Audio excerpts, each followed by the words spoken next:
প্রার্থনা করি, প্রভুর বাক্যে যাই। মঙ্গলময় স্বর্গে পিতা, তোমাকে ধন্যবাদ দিই তোমার করুণা, দয়া, অনুগ্রহ, আশীর্বাদের জন্য। প্রভু, আরেকটি বার আমরা তোমারই কাছে পাই, আমাদের নিজের জীবনকে রাখি। তোমার বাক্যে আমাদেরকে বড় করে তোলো, তোমার আত্মায় আমাদেরকে পূর্ণতা দাও এবং প্রভু বাধ্য সন্তান করো। প্রভু, তুমি আমাদেরকে অলরেডি বিজয় দিয়েছো, তাই যেন প্রভু জগতের কোনো কিছু যেন আমাদেরকে দুর্বল করতে না পারে, তোমার কাছ থেকে দূরে রাখতে না পারে। নতুন করে প্রভু আরেকবার তোমার পুনরুত্থানের শক্তিতে আমাদেরকে রিনিউ করো, এগিয়ে নিয়ে চলো। যিশু নামে প্রার্থনা আছে, আমেন। আসুন, এই সময় আমাদের কাছে বাইবেল থাকলে আমরা তুলে ধরি, একসঙ্গে বলি, এটা আমার বাইবেল, ঈশ্বরের বাক্য, যা কিছু লেখা আমি বিশ্বাস করি, যা কিছু লেখা আমি পালন করব, অন্যকে শিক্ষা দেবো, সমস্ত প্রতিজ্ঞা আমার জীবনে আমি গ্রহণ করি, আমি আর আগের মতো থাকবো না, যিশু খ্রিস্টের নামে, আমেন। আমরা আলোচনা করছিলাম গত 2 সপ্তাহ ধরে যে প্রভু যিশুর পুনরুত্থানের শক্তি মানুষের জীবনকে কিভাবে পরিবর্তন করে, এবং আমি উপলব্ধি করতে পেরেছি একটা বিষয়, যে যতদিন পর্যন্ত প্রভুকে জানতে পারিনি সেই দিনগুলো আমাদের জীবনে একটা পরাজিত জীবনের সময় ছিল। সব সময় মনে হতো যেন আগামী দিনে আমাদের ভবিষ্যতের আর কোনো বাসনা, কোনো আকাঙ্ক্ষা পূর্ণ হবে না। আমি গতকাল একটা মিটিংয়ে ছিলাম, আর মিটিংয়ে বাংলাদেশ থেকে একজন বোন সাক্ষ্য দিচ্ছিল। খুব সুন্দর লাগছিল সাক্ষ্যটা, খুব সরল সাদাসিধা। বললো, আমি আর আমার স্বামী আমরা 2005-এ না 2015-তে বললো যে আমরা প্রভুকে জেনেছি, এবং তারপরে আমরা ঢাকাতে একটা বাইবেল ট্রেনিং সেন্টারে যাই, এবং সেই ট্রেনিং সেন্টারে যাওয়ার পরে হঠাৎ করে আমি খুব অসুস্থ হয়ে পড়ি, এবং বলে এতটাই অসুস্থ হয়ে পড়েছিলাম যে সেখানে আমাকে ডাক্তার দেখানোর প্রয়োজন হয়ে পড়েছিল। এবং ওই ঢাকার ওই ট্রেনিং সেন্টার থেকে আমাদেরকে ডাক্তার দেখানো হয়, তা ডাক্তারবাবু কিছু টেস্ট করতে বলেছিলেন আমাকে, এবং টেস্টগুলো করার জন্য অনেক টাকা দরকার ছিল। বলে সেই সময় আমার স্বামীর কাছেও কোনো টাকা নেই, আর আমাদের এত তখন অভাব, যেহেতু আমরা ট্রেনিংয়ে গেছি, বাইবেল ট্রেনিংয়ে গেছি, যে ফিরে এসে আমরা প্রভুর কাজ করব।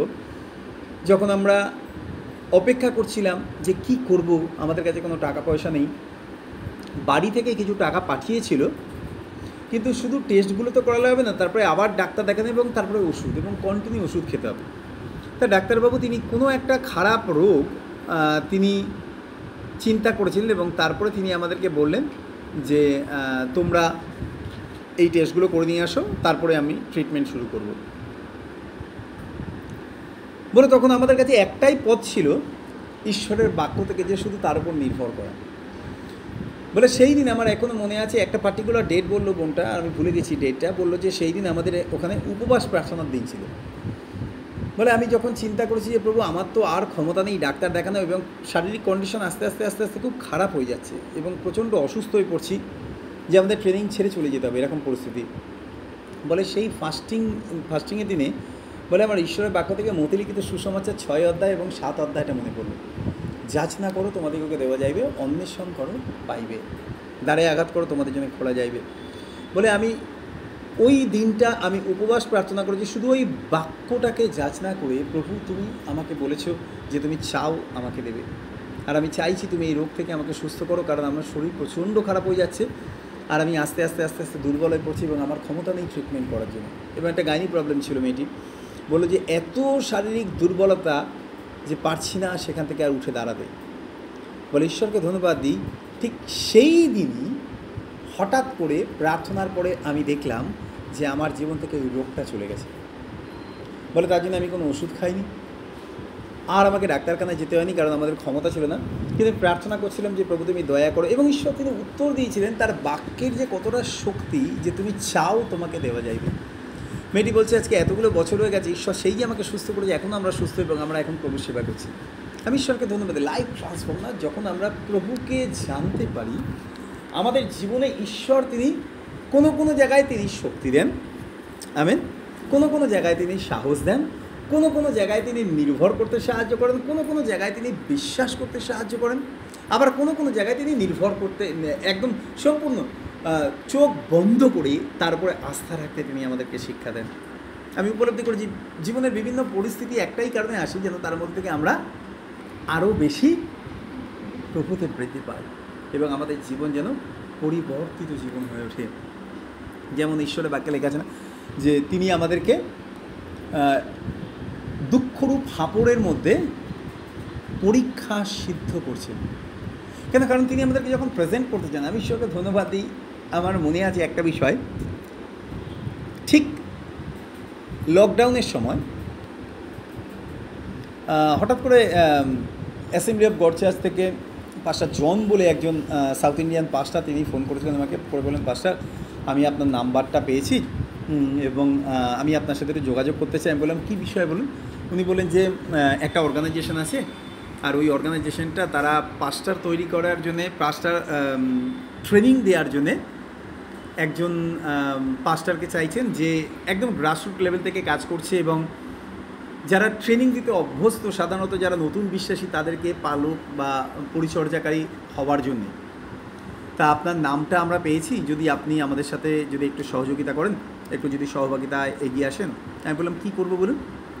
উনি বললেন একটা অর্গানাইজেশন আছে, যে অর্গানাইজেশনটা ডাইরেক্টরের পদে একটা ফর্ম আছে, আমি আপনাকে পাঠিয়ে দিচ্ছি এবং আমাদের ইচ্ছা যে আপনি এই মিশনের দায়িত্ব নিন। তাই আমি বললাম যে দেখুন, আমার তো কোনো দিন চেয়ার টেবিলে বসে কাজ করার বাসনা নেই এবং আমার অফিস টফিস ভালো লাগে না, আমি মাটিতে বসে প্রচার করতে ভালোবাসি, গ্রামে গিয়ে প্রচার করতে ভালোবাসি। বললো যে আপনি গ্রামেই মিনিস্ট্রি করবেন, আপনি যাদেরকে মনে করবেন তাদেরকে বেছে নিয়ে আসবেন, আপনি তাদেরকে গোটা বছর ট্রেনিং দেবেন, আবার আপনি তাদেরকে পরিচর্যা দেখাশোনা করবেন, শুধু আমরা আপনাকে স্পন্সর করব। ভদ্রলোক একটা কথা বলেছিলেন, উনি আমাকে বলে, আমি বললাম যে কী কী ক্রাইটেরিয়া বা কী কী রিকোয়ারমেন্টস আপনাদের আছে একটু শুনি। তা উনি প্রথমে আমাকে বললেন যে একটা প্রধান বিষয় যেটা হচ্ছে প্রচুর সমস্যার মধ্যেও শান্ত থেকে সমস্ত পরিস্থিতিকে হ্যান্ডেল করতে হবে। আমি ওখানেই আটকেছি। যখন উনি আমাকে বলে যে আমি জানি আমি এটাতে ফেল, একদম প্রথমেই ফেল, আর কোনো কিছু লাগবে না, বলে আপনার অনেক বছরের অভিজ্ঞতা আছে মিনিস্ট্রি করার জন্য, অনেক কিছু আছে, আমরা আপনাকে জানি ভালো করে। আর যখন উনি ওই কথাটা বললেন যে কঠিন সময়েও আপনি সঠিক সিদ্ধান্ত নেবেন ঠান্ডা মাথায় এবং সমস্ত কিছুকে আপনি অর্গানাইজ করবেন, আমি ভাবছিলাম, সেদিন থেকে আমি ভাবছিলাম যে প্রভু, আমার জীবনে এটা অনেক বড় একটা জায়গা। কারণ কঠিন সময় চুপ করে থেকে নিশ্চিন্তে, দুশ্চিন্তা না করে সিদ্ধান্ত নেওয়া এবং সব কিছুকে নিয়ন্ত্রণ করা, আমার মনে হয় এটা থেকে বড় পরীক্ষা আমার জীবনে আর কিছু নেই।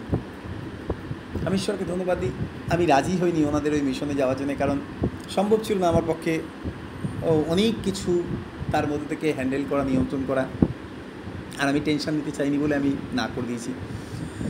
আমি ঈশ্বরকে ধন্যবাদ দিই, আজকে 2025-এ এসে আমি প্রভুর ধন্যবাদ করি যে তিনি আমাকে সেই দিন আমাকে জানিয়েছিলেন, যদি আমি সেই দিন থেকে যদি প্রস্তুত হতাম তাহলে আজকে আমি অনেক বড় জায়গায় এগোতে পারি। ঈশ্বরকে ধন্যবাদ দিই, তিনি আমাকে স্টেপ বাই এগিয়ে নিয়ে যাচ্ছেন, আমাকে উপলব্ধি করতে দিয়েছেন যে তিনি আমাকে নিয়ে অনেক বড় পরিকল্পনা করেছেন।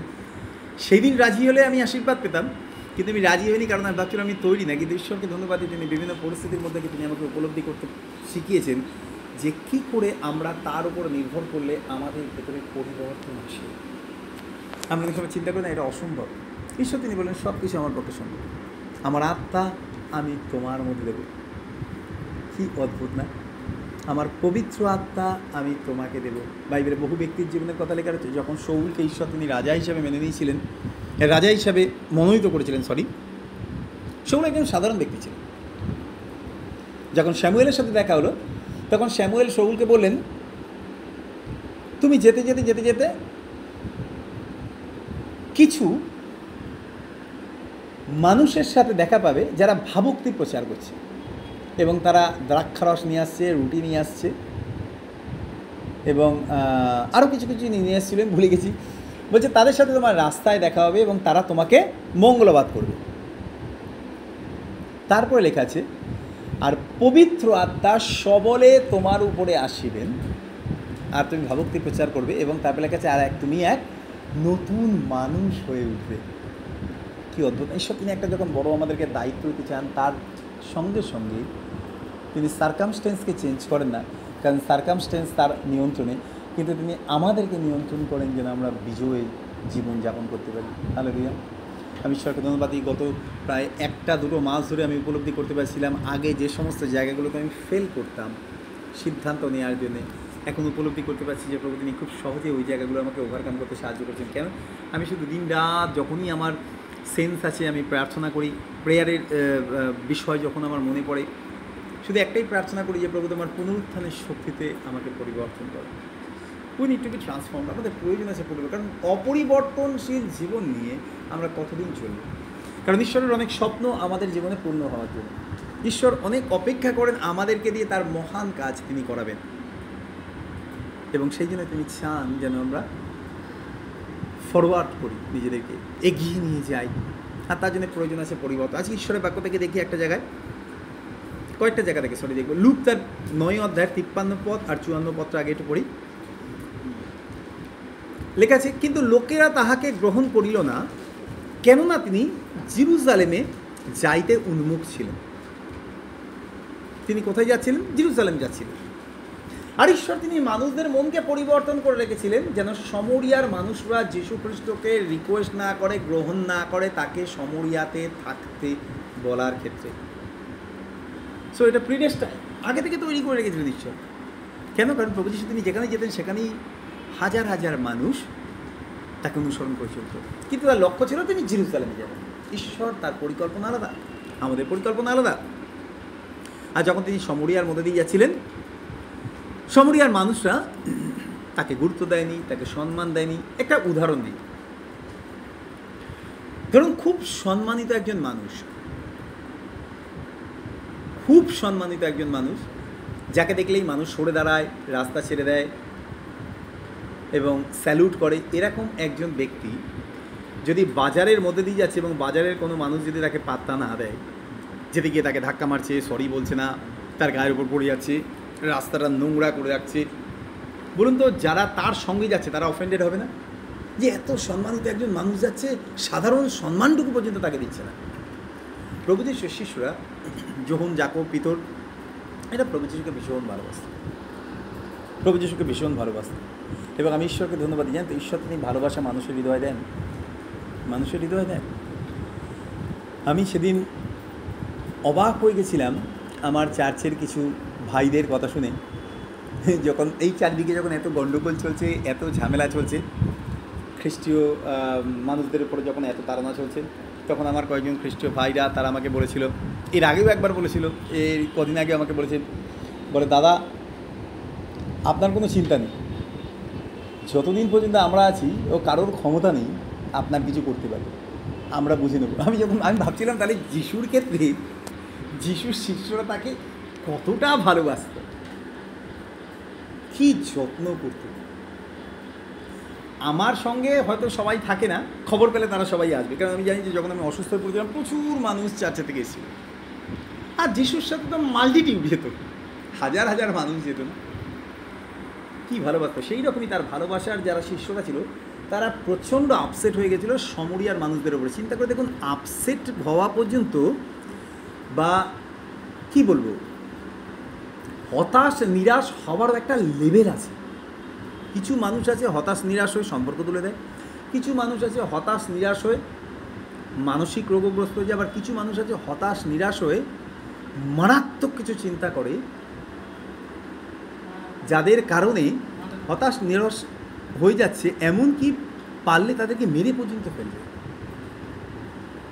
প্রত্যেকটার একটা লেভেল আছে। আপনি চিন্তা করে দেখুন যিশুর শিষ্যদের লেভেলটা। 54 পদে লেখা আছে, তাহা দেখিয়া তাহার শিষ্য যাকব ও যোহন বলিলেন, প্রভু আপনি কি ইচ্ছা করেন যে এলিও যেমন করিয়াছিলেন তেমনি আমরা বলি, আকাশ থেকে অগ্নি নামিয়া আসিয়া ইহাদিগকে ভস্ম করিয়া ফেলুন। উফ, আপনি ভাবতে পারছেন যোহন আর যাকব আমার প্রভু যিশুকে সম্মান দেয়নি? বলতে তো পারছে না পেট্রোল ঢেলে আগুন জ্বালিয়ে দেবো, বলতে তো পারছে না টুকরো করে ফেলবো। প্রভু সামনে আছে, বলছে প্রভু আপনি কি ইচ্ছা করেন, যদি আপনি ইচ্ছা করেন আমাদেরকে একবার বলুন, আমরা আকাশ থেকে বলবো আগুন নাম, পুড়ে মরে যা তোরা। আমি যখন এই লাইনটা আমি বহুবার পড়েছি আর আমি শুধু চিন্তা করে দেখেছি, মানে কোন এক্সট্রিম পয়েন্টে তারা রিভেঞ্জ নিতে গেছিল। আর প্রভু যিশু তাদের নিয়ে ঘুরছেন, কাদের নিয়ে ঘুরছেন? পুড়িয়ে মারার লোক আছে সাথে। আজকে যে আপনি বিভিন্ন জায়গায় গিয়ে দেখবেন যে মানুষ ঘরবাড়ি আগুন জ্বালিয়ে দিচ্ছে, এই স্পিরিট শুধু আজকে না, সৃষ্টির পরে মানুষ যখন পাপ করেছিল তখন থেকে মানুষের মধ্যে রয়েছে। হ্যাঁ, ভাবতে পারছেন কী পরিস্থিতি? এত রেগে গেছে, একটা নগরের মানুষ সব মানুষকে পুড়িয়ে মেরে ফেলবে, এইরকম মেন্টালিটি। প্রভু যীশু তিনি একটা খুব সুন্দর কথা বলেছিলেন। তিনি বললেন, কী ধরনের আত্মাবিষ্ট মনুষ্য তোমরা, আমি বিনাশ করতে নয় কিন্তু প্রাণ বাঁচানোর জন্য এসেছি। এত বড় ক্ষমতা তোমাদের, সৃষ্টিকর্তা হেঁটে যাচ্ছে, তোমরা তাকে সাধারণ সম্মানটুকু পর্যন্ত দিচ্ছ না। মাঝে মাঝে আমরা চিন্তা করি যে ঈশ্বর তিনি আমাদেরকে ভালোবাসেন, তিনি আমাদেরকে দয়া করেন, তিনি আমাদেরকে অনুগ্রহ দেন, কিন্তু তার সঙ্গে সঙ্গে তার কিছু পরিকল্পনা আছে। কেন তিনি সেদিন ওই মানুষগুলোর মনকে কঠিন করে রেখেছিলেন? যেন যোহন আর যাকবের আভ্যন্তরীণ মনোভাবটা প্রকাশ পায় মানুষের কাছে, যে কেমন ধরনের মানুষ তারা ছিল। আমরা সবসময় চিন্তা করি কি যাকে ঈশ্বর তিনি ব্যবহার করছেন ও ভীষণ ভালো মানুষ, ভীষণ ভালো। আপনি বিশ্বাস করবেন না, গত কিছুদিন ধরে খ্রিস্টানদের উপরে মারাত্মক অত্যাচার রিসেন্টলি এত বেড়ে গেছে, সব জায়গায় মানুষ তিতিবিরক্ত হয়ে যাচ্ছে, চার্চ বন্ধ হয়ে যাচ্ছে। আপনি বলুন তো ঈশ্বর তিনি কেন এই পরিস্থিতিগুলো তিনি ক্রিয়েট করছেন? তার একটাই কারণ, যেন আমাদের মধ্যে ঈশ্বরের পরিবর্তনটা প্রকাশ পায়। প্রভু কি তিনি কিছু দেখছেন না? কি নজর প্রতীক, তার প্রতিজ্ঞা সকল আমাদের জীবনের জন্য রয়েছে। প্রভু কি রাজি হয়েছিলেন তার শিষ্যদেরকে সেই অনুগ্রহ দেওয়ার জন্য? পরমাণু বোমা লাগবে না, যিনি আছেন একটা কথা গোটা পৃথিবী ছাই হয়ে যাবে। একবার প্রভু তিনি বললেন যে পিতর তোমার তরবারি তোমার খাপে রাখো, যে তরবারি দ্বারা হত্যা করবে তাকে তরবারি দ্বারাই হত হতে হবে। তোমরা কি জানো না যে যদি আমি পিতার নিকটে নিবেদন করি, তিনি দ্বাদশ বাহিনী, একটা বাহিনীতে 6000 স্বর্গদূত থাকে, জানেন? একটা বাহিনীতে 6000, বিভিন্ন রেঞ্জ আছে, সে এক একটা রেঞ্জে 6000 করে সেনা থাকে। তিনি বলছেন দ্বাদশ বাহিনী অপেক্ষা অধিক স্বর্গদূত কি পাঠিয়ে দেবেন না? তার মানে যদি প্রভু যীশু একবার পিতাকে বলেন, তাহলে এই পৃথিবীতে তাকে রক্ষা করার জন্য কতজন স্বর্গদূত আসবে? 72,000। আপনি কল্পনা করতে পারেন একটা স্বর্গদূতের কত ক্ষমতা? খুলুন যিশাইয় ভাববাদীর পুস্তক,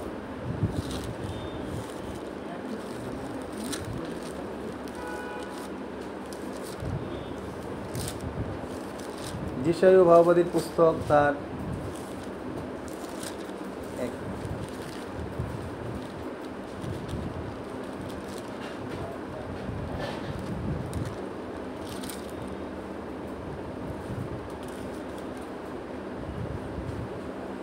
37 অধ্যায় আমরা করি,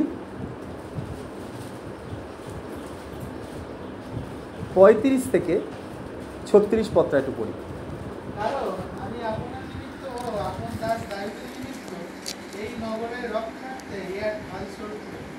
পরে শতপ্রভু দূত যাত্রা করিয়া অসুরীয়দের সঙ্গে 1,85,000 লোকেরা প্রত্যুষে উঠিল, আর দেখো সমস্তের মৃতদেহ।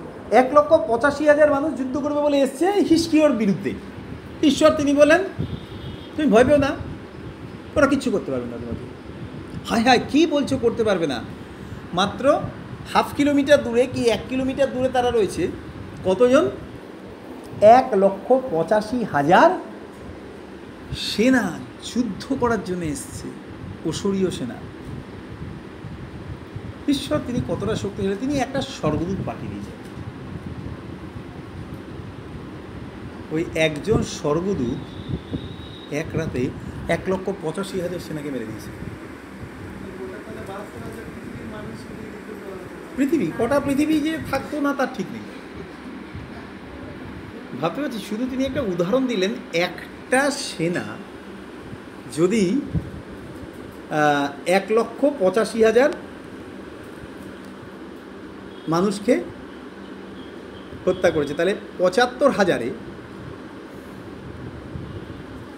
মানে 1,387 কোটি মানুষ যদি আলটিমেটলি দ্বাদশ বাহিনী পাঠানো হতো। 1,387 কোটি পৃথিবীতে আছেই, তখন তো হয়তো মাত্র দেখা যেত যে গোটা পৃথিবীতে হয়তো 50 কোটি মানুষ আছে। এখন তো 600 কোটি, 650 কোটি। 2000 বছর আগে তখন হয়তো দেখা যেত 50 কোটি কি 100 কোটি মাত্র মানুষ। কত টাইমস যে তারা শেষ হয়ে যেত তা ঠিক চিন্তা করে দেখুন, শিষ্যরা মারামারি করতে গেছে, প্রভু যিশু প্রভু তিনি বলেন, তোমরা কি জানো না যে আমি যদি পিতার নিকট নিবেদন করি, তিনি দ্বাদশ বাহিনী অপেক্ষা অধিক স্বর্গদূত পাঠিয়ে দেবেন। কিন্তু আমি তো এসেছি, যে কারণের জন্য আমি এসেছি সেই কারণটাকে অসম্পূর্ণ রেখে চলে যাব? আমি ঈশ্বরকে ধন্যবাদ দিই। এই ধরনের মানসিকতা শিষ্যদের মধ্যে ছিল। কিন্তু ঈশ্বর তিনি কেন তাদেরকে বেছে নিয়েছিলেন? সার্কামস্টেন্স কি বদলেছিল? না। লোক ছিলই যারা ইরিটেট করবে, লোক ছিলই যারা সমস্যা ফেলবে, লোক ছিলই যারা কষ্ট ফেলবে, হুমকি দেবে, ধমকি দেবে। প্রভু যিশু তাদেরকে বলেন, পাতা দিও না, আমার সাথে চল, কারণ সব কিছু আমার নিয়ন্ত্রণ আছে। আমি ঈশ্বরকে ধন্যবাদ দিই। দেখুন সেই মানুষগুলো কি অদ্ভুতভাবে বদলেছে, যারা বলেছিল যে স্বর্গ থেকে আগুন নামিয়ে এদেরকে পুড়িয়ে দিই, ভস্ম করে ফেলি। প্রথম জন তার 4 অধ্যায় 7 পদ, সেই যোহন 7 আর 8 পদ, প্রথম জন তার 4 অধ্যায় 7 আর 8 পদ পড়ছে। প্রিয়তমেরা, আইসো আমরা পরস্পর প্রেম করি। কি করতে ডেকেছে? যে লোকটা কিছু বছর আগে বলছে যদি ক্ষমতা থাকতো আকাশ থেকে আগুন নামিয়ে এদেরকে পুড়িয়ে মারতাম। চিন্তা করে দেখুন, যদি যোহনের জীবনে ওই এলিওর সেই আশীর্বাদ থাকতো, আপনি মনে করেন রোমে কোনো মানুষ বাঁচত? সমরিয়া গোটা রোমকে জ্বালিয়ে যেত। নিরো রোমকে জ্বালিয়েছে, তার আগেই জ্বালিয়ে যেত আকাশ থেকে আগুন নামিয়ে। কেন? কারণ প্রভুকে ভীষণ ভালোবাসত যোহন, ভীষণ ভালোবাসত। প্রমাণটা কী ছিল? যিশুর বুকে মাথা দিয়ে সে বিশ্রাম নিত। এবং একজন বলেছিল, he knew the heartbeat of Jesus, প্রভু যিশুর হৃদস্পন্দনের আওয়াজটা সে জানত। এত কাছের সম্পর্ক ছিল। আমার প্রভুকে পাত্তা দিচ্ছ না? ঈশ্বর তিনি অনেক বুঝে টুঝে তিনি মানুষকে দান দেন তৈরি করে। তারপরে বলুন তো, ঈশ্বর কি পরবর্তীকালে যোহনকে দান দেননি? ট্রিমেন্ডাস গিফট দিয়েছিল। তার ওই প্রচারে আজকেও কত মানুষের জীবন পরিবর্তন হচ্ছে। শুধু চিন্তা করে দেখুন, আমরা সাধারণত কী করি? যাকে আমরা ভালোবাসি তাকে আমাদের জীবনে সব কিছু দিয়ে দিই, সে ব্যবহার করতে পারুক আর না পারুক। ঈশ্বর তিনি ঈশ্বর, তাই জন্য তিনি দেননি। যদি পিতরের জীবনে এই গিফটটা তিনি দিতেন, চিন্তা করে দেখুন। যেমন আমি মাঝে মধ্যে চিন্তা করতাম যে ঈশ্বর তিনি স্যামসনকে কি শক্তি দিয়েছিলেন, মানে নগর দ্বার দুটো বাজু ধরে উপড়িয়ে পিঠে করে তুলে নিয়ে পাহাড়ের উপর চলে গেছে। আর আমরা গ্যাস সিলিন্ডার তুলতে পারি না, দুজন মিলে 20 লিটার জলের বোতল তুলতে পারছি না। আর গোটা নগরের দ্বার উপরে নিয়ে পিঠে করে নিয়ে চলে গেছে পাহাড়ের উপরে। যদি এইরকম শক্তি পিতরকে দেওয়া হতো, আপনি ভাবতে পারছেন? যেখানে পিলাত বিচার করতে নিয়ে গেছিল, সেই থাম্বা টেনে ফেলে দিত, কারণ ইয়ের তো এরকমই শক্তি ছিল না। সিমসনের দুটো থাম্বা দুয়ার ধরে টেনেছে, আর পড়ে সব মানুষ মারা গেছে উপর থেকে। ঈশ্বর তিনি বুঝেই মানুষকে দেন। হ্যাঁ, তিনি দেন কেন? তার গৌরবের জন্য। কখন দেন? যখন তারা রূপান্তরিত হয়, পরিবর্তিত হয়। আমি ঈশ্বরকে ধন্যবাদ দিই, তিনি উত্তম দান আমাদেরকে দিতে চান, কিন্তু তার আগে তিনি চান যে আমরা ট্রান্সফর্ম হব। সেই যোহন আজকে 90 বছর বয়স তার এখন, যখন তিনি লিখেছিলেন। প্রথম যোহন হচ্ছে তার শেষ, সব থেকে লেখার শেষের চিঠি। প্রথম যোহন, দ্বিতীয় যোহন, তৃতীয় যোহন কেন বলা হয়? প্রথম যোহন মানে প্রথমে তিনি চিঠি লিখেছেন তা না, কিন্তু সাইজ অনুযায়ী 5টা অধ্যায় আছে, তাই জন্য প্রথম যোহন, তারপরে 1টা অধ্যায় আছে দ্বিতীয় যোহন, তারপরে 1টা অধ্যায় আছে তৃতীয় যোহন। কিন্তু আমরা সবার শেষে দেখি প্রকাশিত বাক্য, কিন্তু প্রকাশিত বাক্য আগে লেখা হয়েছিল। সবার শেষ চিঠি, যোহনের শেষ চিঠিটা তিনি লিখেছিলেন প্রথম যোহন।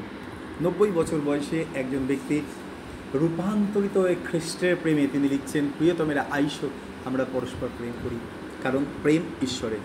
যে কেউ প্রেম করে সে ঈশ্বর হইতে যাত এবং ঈশ্বরকে জানে। যে প্রেম করে না সে ঈশ্বরকে জানে না, কারণ ঈশ্বর প্রেম। যেই মানুষটা প্রেম তো দূরে থাক, রিভেঞ্জের জন্যে